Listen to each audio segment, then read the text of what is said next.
In the year 1970, I was born on the island nation of Samoa, which is located in the southwestern Pacific Ocean. Then when I was about 2 or 3 years old, our family immigrated to New Zealand. I grew up in New Zealand, and when I was 23 years old, I moved to the country I am living in now, Australia. 9 years ago, I first logged onto the internet, and in those early years online, before I decided to join the wider virtual family of man through YouTube, I mostly used to frequent forums specifically focused on the Samoan and Polynesian people and their cultures. And the question that would sometimes pop up on those sites was the mystery of the meaning of the name Samoa itself. This question has also been asked by Western scholars in the past, and as far as I can see, the answers given for this old question today are still the same obvious answers reached for in the past, such as Samoa means sacred chicken because Sa means sacred in the Samoan language, and Moa means chicken or fowl, ergo Samoa. Or Samoa means sacred center because Sa means sacred and Moa also means the center of a person's torso. I don't dismiss any of these answers to the meaning of the word Samoa, but I just want to throw in my 2 cents in respect to this confounding question. So this video will be a record of my answer. I think the best way to begin my explanation of the meaning of the word Samoa is to first focus on 2 other words in the Samoan language, which are ngaka and siva. The word ngaka in Samoan means snake, and the word siva in Samoan means dance.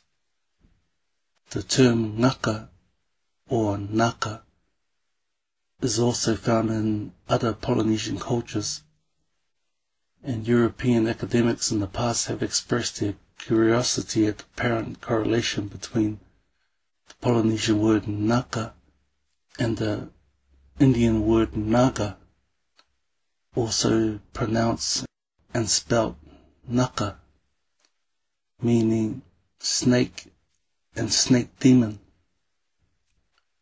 But the word siva is not found in any other Polynesian culture except the Samoan. Yet again, like the word ngaka, I see a correspondence between the Samoan word siva and another word in India. In India, they have a god named Shiva, also spelt and pronounced Siva, who was the lord of yoga, cremation grounds, wild beasts, and dance. Remember, a Samoan word for dance is siva. I think the link between the Samoan words ngaka and siva and their Indian cognates of naga and Shiva is a strong one. So I think we need to go to the country of India to find further clues to the meaning of the word Samoa.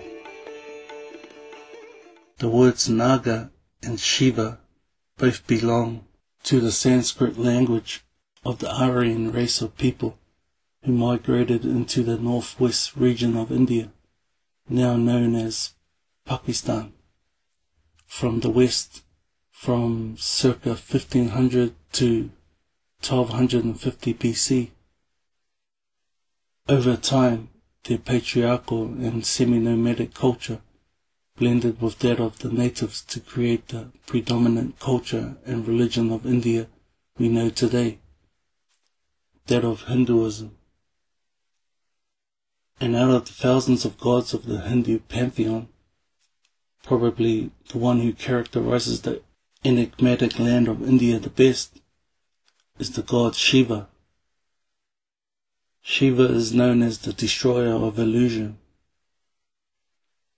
His symbols are the bull, the snake, the moon, and the trident, and his consort is the dark and terrible goddess Kali. Last century, amongst the ruins of the two Indus Valley cities of the earlier Dravidian civilization that was overtaken by the Aryans, was excavated a seal dating back to circa 2000 BC that depicts a figure in apparent yoga posture, wearing a headdress of two large horns with a high crown in the middle, which together form a trident, and who is surrounded by 4 wild beasts. Observers have commented that in this figure can be seen the prototype of the Hindu god Shiva. Now, in traditional Samoan culture, the young virgin daughter of a chief, called a taupo, when in ceremonial costume, wears a headpiece that usually has 3 long sticks pointing upward, forming a trident shape. If a chief has no daughter, his young son, called a manea, will fill the ceremonial role, but a daughter is always preferred. In this picture of an Indian statue, Shiva is said to be performing his cosmic dance, which simultaneously destroys and creates the world, with his right foot planted on the back of the prostrate dwarf of ignorance. Similarly, during the taupo dance called the taualunga, there is a posture where she plants her foot on the back of a male who prostrates himself before her. In the most holy writings of the ancient Indo-Aryans, called the Vedas, there is a word called Soma. Soma is described as the liquor of immortality, squeezed from the Soma plant, and which is drunk by the gods, and when drunk from a cup by men, they are elevated to the level of the gods. Soma is also mentioned as the moon god, who is sacrificed to the god of fire, Agni. One of the most important rituals performed by the taupo is to prepare a mild narcotic drink called ava, which is squeezed from the ava plant in a special wooden bowl, in order for it to be ceremonially offered in a cup, one by one, to a circle of chiefs, called matais.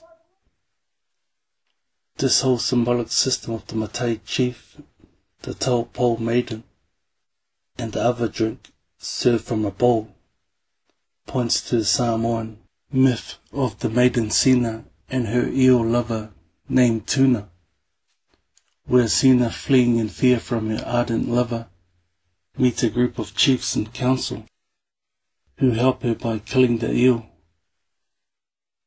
But by sacrificing his life, Tuna's dismembered and buried body is later reborn as the coconut tree or the ava plant. The basic frame on which the story is based is found in many variations throughout the traditional cultures of the tropical and equatorial zone of the earth, but in most places beyond Polynesia, the eel character is usually played by a snake. This general myth is said by scholars to symbolize the cyclical lunar god cult of the early Neolithic culture.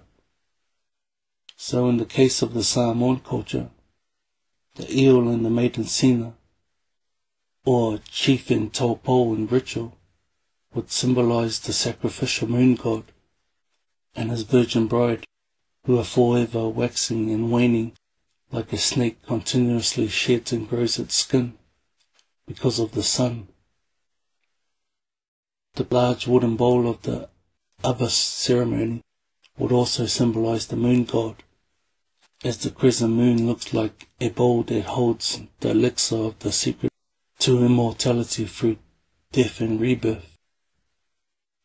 Only the Neolithic mythical system that I've just explained is matriarchal in essence, in that the male ego is ruled by the feminine principle, whereas the Samoan culture, unlike the rest of the Polynesian cultures, is patriarchal to its core.